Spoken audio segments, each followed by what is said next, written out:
Injection for DeQuervain's Tenosynovitis is one of the more challenging injection procedures.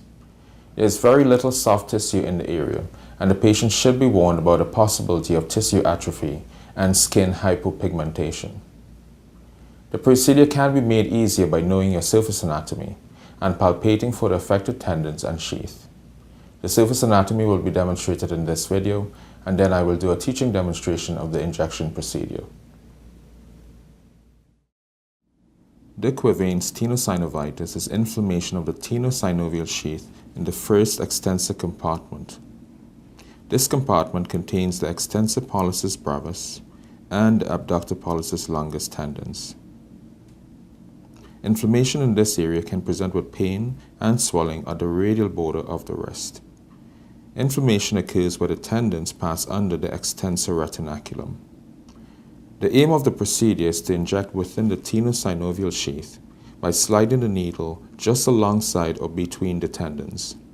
The entry point is about 3 centimeters proximal to the first CMC joint, which is indicated here, and in the area of the radial styloid.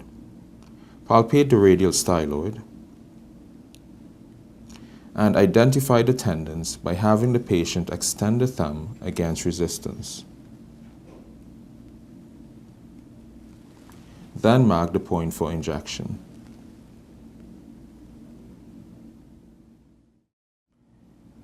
The injection is done with the wrist in slight ulnar deviation. A no-touch technique is used, meaning that once the area is clean, it must not be touched with anything but sterile needles.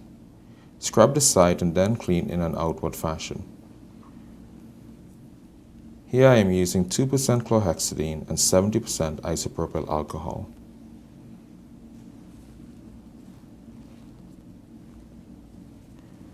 I have a 25 gauge 5/8 inch needle and a mixture of 30 mg of dapomedrol with 2% xylocaine mixed to a volume of 1 ml.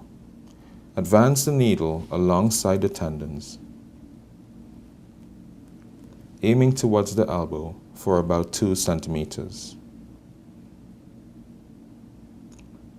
Always aspirate to ensure that you're not in a blood vessel. Then inject the solution. It should go in freely.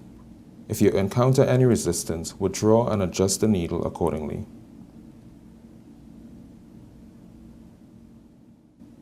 Dry the area and apply a bandage. Massage the area to disperse the medication.